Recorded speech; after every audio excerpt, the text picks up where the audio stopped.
기도드리겠습니다. 아버지 하나님 감사합니다. 아버지 말씀을 아버지 모시고 아버지께 받은 것 같이 주님 안에서 기록된 말씀만을 진실하게 전하겠사오니 어린 종과 함께하여 주시옵소서. 예수님의 이름으로 기도드립니다. 아멘. 로마서 1장 21절로 25절까지 말씀입니다. 하나님을 알되 하나님으로 영화롭게도 아니하며 감사치도 아니하고 오히려 그 생각이 허망해지며 미련한 마음이 어두워졌나니 스스로 지혜 따나 우준하게 되어 썩어지지 아니하는 하나님의 영광을 썩어질 사람과 금수와 버러지 형상과 우상으로 바꾸었느니라.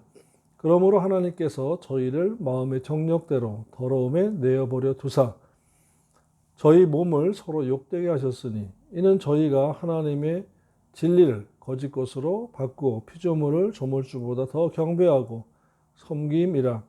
주는 곧 영원히 찬송하시리로다. 아멘.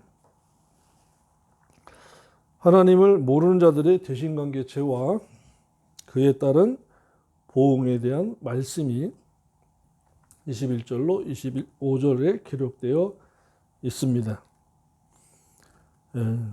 하나님께서 멀쩡한 사람을 내다 버린다는 것이 아니고 하나님을 감사치도 않고 섬기지도 않고 영화롭게도 아니할 때 버린다는 것입니다. 그러므로 이 말씀은 행위 언약에 의해서 이해를 해야지 은혜 언약의 관점에서 보면 에이 하나님이 그럴 리가 없지 이렇게 됩니다. 그러나 행위 언약에 의해서 네가 먼저 버리면 나도 너를 버리리라는 그 쌍방 언약, 행위 언약에 관한 말씀으로 지식이 없는 사람은 이것을 도저히 해석할 수가 없고 이해할 수도 없어서 지나쳐 버립니다. 하나님이 먼저 버리는 것이 아니라 믿는 자가 먼저 버리면 하나님도 버리신다고 했습니다. 대상 28, 9절 보겠습니다. 역대상 28장 9절의 말씀입니다. 대상 28장 9절 내 아들 솔로몬아 너는 내 아비의 하나님을 알고 온전한 마음과 기쁜 뜻으로 섬길지어다. 여호와께서는 뭇 마음을 감찰하사 모든 사상을 아시나니 내가 먼저 저를 찾으면 만날 것이요 먼저 버리면 저가 너를 영원히 버리시리라. 아멘. 대하 15장 2절의 말씀입니다.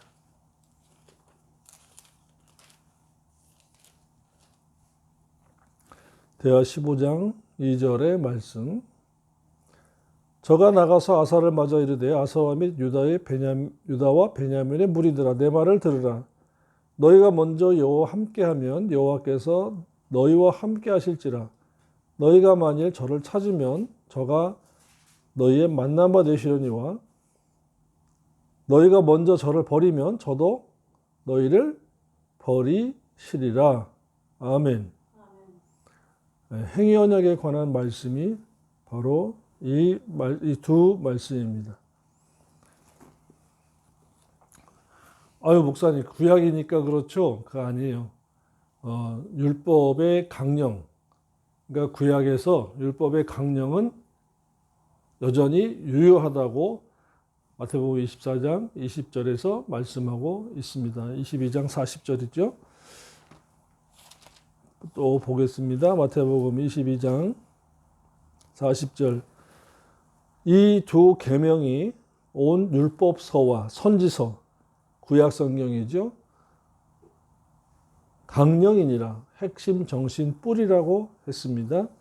그러므로 행위 언약은 여전히 구약의 율법서와 창세기, 출애굽기, 레위기, 민수기, 신명기 율법서와 여호수아서부터 말라기까지의 대선지서, 소선지서의 구약 성경 전체에 바로 강령, 핵심 정신 뿌리라고 말씀했습니다. 하나님께서 이와 같이 예수를 믿어도 영화롭게도 안 하고 감사하지 않으면 하나님께 버림받는다는 것이 성경입니다. 21절입니다. 하나님을 영화롭게 안 하면 버림받을 때에 하는 짓들입니다. 첫째로 하나님을 영화롭게도 아니하고 감사치도 아니하면 이런 벌을 받습니다. 하나님께 영광을 돌리고 감사해야 하나님이 그를 지혜롭게 해주시는 것입니다.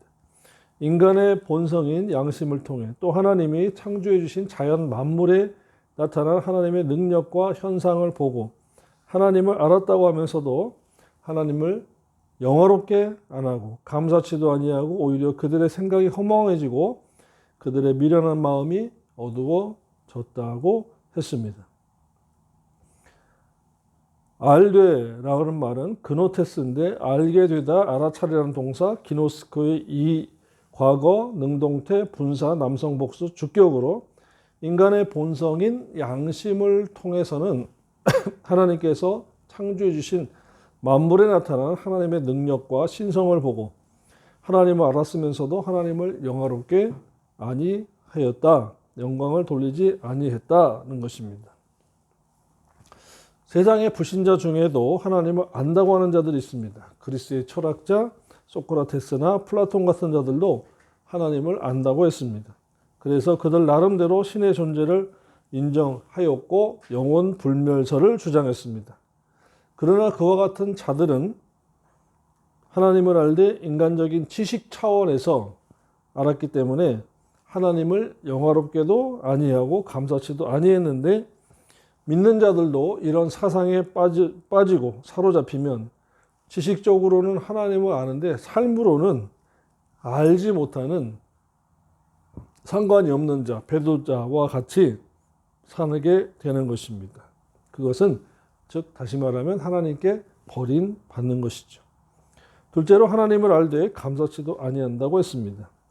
감사치도라는 본문의 말씀은 유카리스테산으로 감사하는 동사 유카리스테노의 3인 복수 일과 능동사 직설법입니다. 하나님을 알았다고 하는 그들이 하나님을 적극적으로 하나님께 감사치도 아니했다.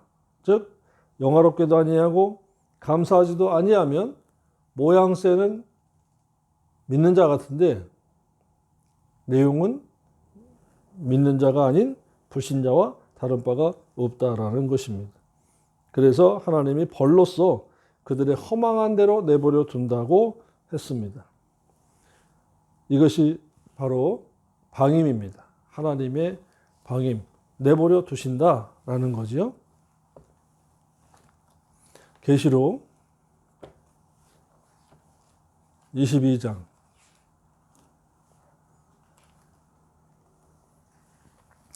계시록 22장 11절의 말씀입니다.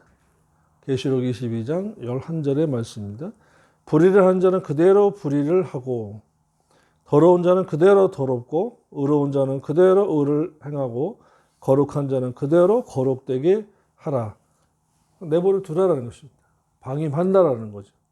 불의한 자는 그대로 불의하도록 내버려 두고 더러운 자는 그대로 더럽도록 내버려 두라 라는 것입니다. 이것은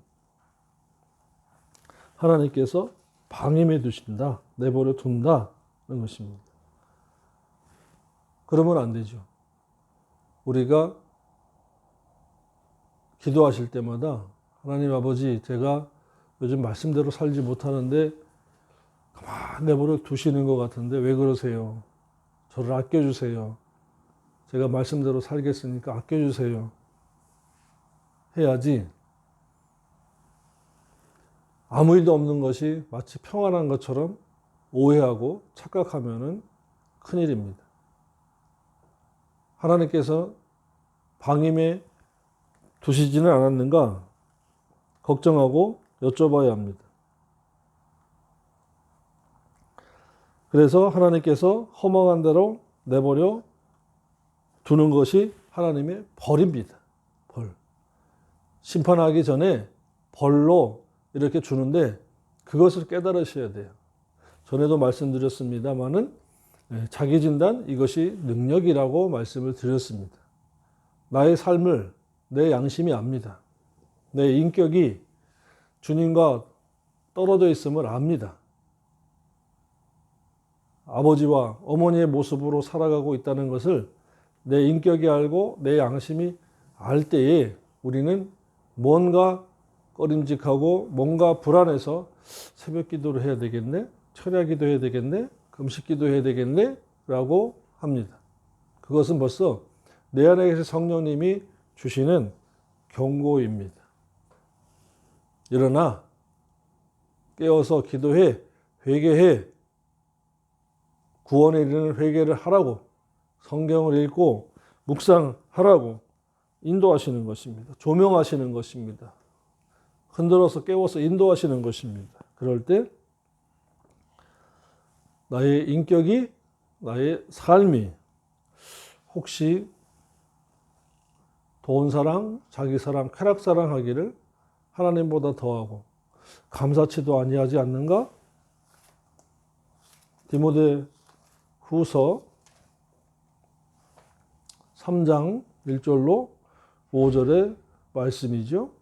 내가 이것을 알라 말세에 고통하는 때가 이르니 믿는 사람들이 자기를 사랑하며 돈을 사랑하며 자궁하며 교만하며 회방하며 부모를 거역하며 감사치 아니하며 거룩하지 아니하며 무정하며 원통함을 풀지 아니하며 참소하며 절제하지 못하며 사나우며 선한 것을 좋아 아니하며 배반하여 팔며 조급하며 자고하며 쾌락사랑하기를 하나님보다 더하며 경건의 모양은 있으나 경건의 능력은 부인하는 자니 이 같은 자들에 의해서 네가 돌아서라 라고 했습니다. 아멘. 자, 그럼 2절부터 5절까지의 항목 중에서 걸리는 것이 있으면 회개를 해야 되는데 여전히 아무 일 없으니까 자식들이 잘 되고 있으니까 평안하니까 아, 나는 잘 믿고 있구나 착각하고 있습니다. 방임인 줄도 모르고 그때는 자기 진단 이것이 능력이라고 말씀드렸다시피 성령님 깨닫게 해주옵소서. 성경을 읽어야 깨닫죠. 말씀을 들어야 깨닫죠.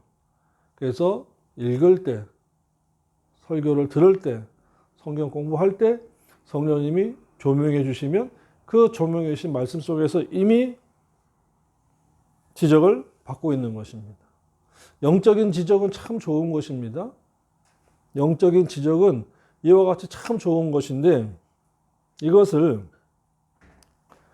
이것이 없으니까 마치 내가 잘 살고 있는 것처럼 오해하고 착각할 때 하나님의 방임이 그 사람에게 벌로 임했다는 것을 모르고 있는 것입니다.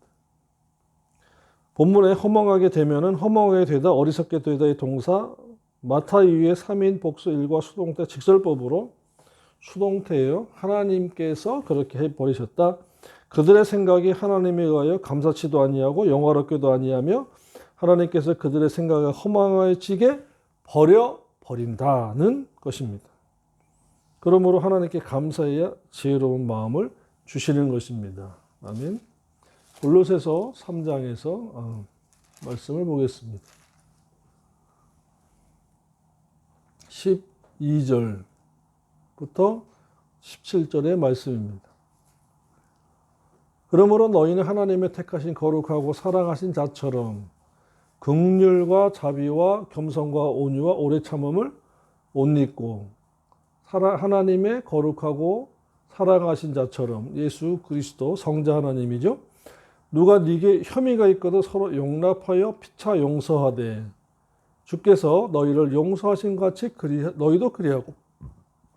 다시 말하면 주님 같은 기도에서 너희 이렇게 기도하라 내용에 있죠. 우리가 우리에게 죄진 자를 용서해 준 만큼 내 죄를 용서해 달라고.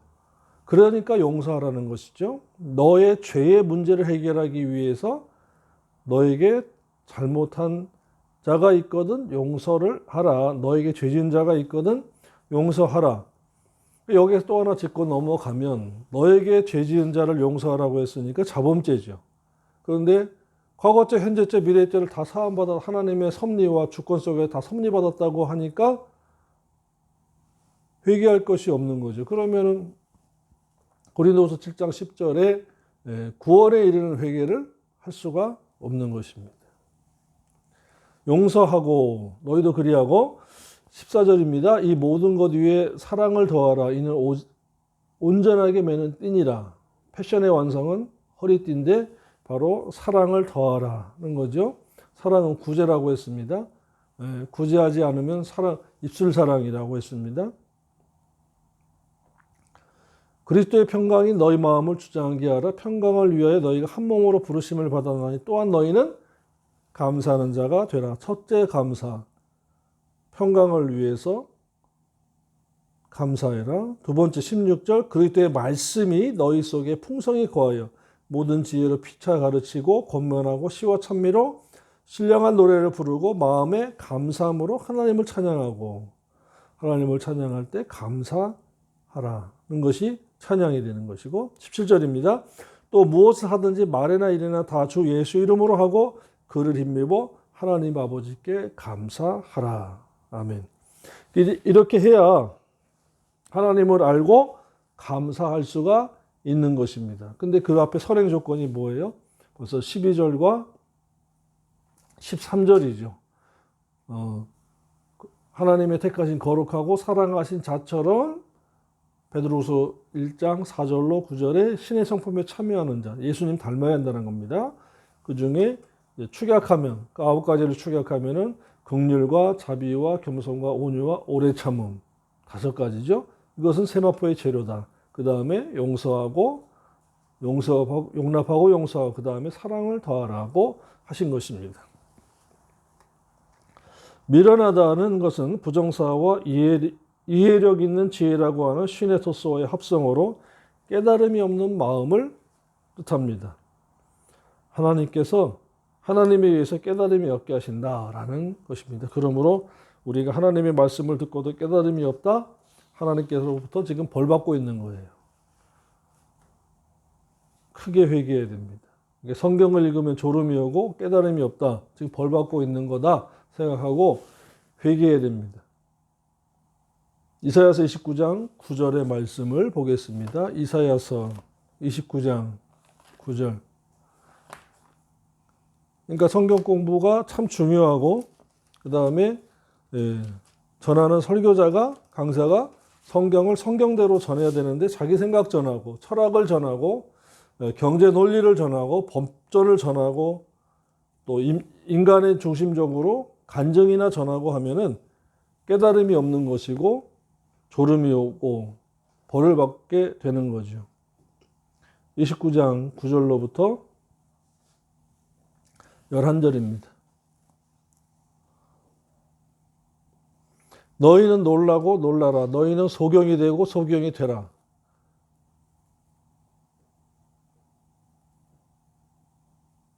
하나님께서 그렇게 되래요. 벌내리는 거예요. 그들의 취함이 포도주로 인함이 아니며 그들의 비틀거림이 독주로 인함이 아니라 대저 여호와께서 깊이 잠들게 하는 영을 악신을 너희에게 부어주사 거짓 선지자들에게 부어주셔서 너희의 눈을 감기셨음이니 눈은 선지자요 너희 머리를 덮으셨음이니 머리는 선견자라. 그러므로 모든 묵시가 너희에게나 마치 봉한 책의 말이라. 그것을 유식한 자에게 주며 이르기를 그들에게 청하노니 이를 읽으라 하면 대답하기를 봉하였으니 못하겠노라 할 것이요 무식한 자에게 주며 이르기를 그들에게 청하노니 이를 읽으라 하면 대답하기를 나는 무식하다 할 것이니라. 13절입니다. 주께서 가라사대 이 백성 입으로는 나를 가까이 하며 입술로는 나를 존경하나 그 마음은 내게서 멀리 떠난다니. 그러니까 입으로는 주여 주여 하는데 마음은 떠나 있대요. 그들이 나를 경외함은 사람의 계명으로 가르침을 받았을 뿐이라. 여기에 이제 나오네요. 사람의 계명 뭡니까? 세상 교훈, 간증. 그러므로 내가 이 백성 중에 기이한 일, 곧 기이하고 가장 기이한 일을 다시 행하리니 그들 중에 지혜자의 지혜가 없어지고 명철자의 총명이 가리워지리라. 아멘. 성경을 듣고 설교를 듣고 있는데 졸음이 오고 깨달음이 없는, 바로 하나님께서 선견자이자 선지자의 머리를 덮으시고 감게 하셔서 소경이 되게 하라, 소경이 되게 하라, 그 다음에 포도주에 비틀거려라 했다는 것입니다. 그러니까 신적인 수동태, 하나님께서 이같이 벌을 내리시는 거다라는 거죠. 그래서 깨달음이 없을 때 두 부류가 있습니다. 호세아서 4장 6절의 말씀입니다. 내 백성이 지식이 없으므로 망한다. 하나님의 백성이 망한대요. 오늘날에는 하나님의 백성은 절대 망하지 않고 잘 되고 형통하고 강건하고 잘 살고 30배 60배 복을 받으니까 선교하고 구제하고 해야 한다고 하지만 지식이 없으니까 망한다는데도 속고 있어요. 속지 말아야 돼요. 그래서 호세아 6장 3절에 그러므로 우리가 여호와를 힘써 알자고 했습니다. 힘써 알자. 어떻게 망하느냐? 설교자가 하나님의 말씀을 깨닫고 연구하고 깨달아서 잘 전했는데, 들었는데 못 깨달으면 바로 그 사람 책임이에요. 설교자는 책임이 없어요. 근데 반대로 설교자가 연구 안 하고 올바르게 살지도 않으면서 전하지도 않으면 한 시간을 때우기 위해서 세상 말을 하고 철학적인 설교하고 교리적인 말만 하고 하면은 깨달음이 없는 것은 전달자의 책임인 것입니다. 그래서 소경이 되는 것은 버리고 그 상태로 가다가 사망하는 것은 타락이며 심판인 것입니다. 22절입니다. 로마서 1장 22절. 스스로 지혜에 따라 우둔하게 되어 하나님에 의해서 신적인 수동태에 의해서 우둔하게 된 것입니다. 자, 22절까지 말씀으로 정리하겠습니다. 이 말씀은 사랑의 하나님이 이루는 것이 아니고 공의 하나님, 주권의 하나님, 지식의 하나님, 즉 하나님께서 신적인 수동태로서 이와 같이 해버려 두신다. 이것은 벌이다라는 것입니다. 두 번째로는 이런 것들은 은혜 언약으로 말씀만 알고 있으면 도저히 이해할 수 없고 깨달을 수 없는 말씀이지만 행위 언약, 즉 쌍방 언약으로 말씀으로 이해를 해야, 해석을 하고 해야, 이 말씀이 우리가 먼저 이렇게 감사치도 아니하고 영화롭게도 아니하니까 하나님께서 이렇게 벌을 주시는 거구나 라는 것입니다. 벌 받고 있을 때, 지적당하고 있을 때 회개하고 돌아서야 하는 것입니다. 그래야 나중에 그것으로 타락하지 않고 심판을 받지 않는 것입니다. 이 한 주간도 저와 여러분이 아버지의 말씀으로 행위 언약적으로, 쌍방 언약적으로 하나님을 감사하고 영광을 돌리셔서 성령의 인도하심과 지혜와 명철과 지식을 받아서 내세를 준비하는 저와 여러분 되기를 주님의 이름으로 부탁을 드립니다. 기도드리겠습니다. 아버지 하나님 감사합니다. 완악하고 패역하고 악하고 음란한 이 세상에서 저희가 신앙생활을 하면서 빛을 쫓아 가기를 원합니다. 영생의 빛, 구원에 이르는 빛, 하나님의 영광의 그 빛을 따라가오니 이것은 말씀으로 가능합니다. 진리의 말씀으로 저희를 깨닫게 해주시고 조명하여 주옵소서. 그리하옵시면 저희가 거룩한 그 진리를 쫓아서 거룩한 아버지의 나라에 들어가기 합당한 자가 되도록 성령의 인도하심을 따라 순종하게 싸우니 도와주시옵소서. 이 한 주간도 진리로 거룩하게 해주시기 원하고 예수 그리스도 이름으로 기도드리옵나이다. 아멘.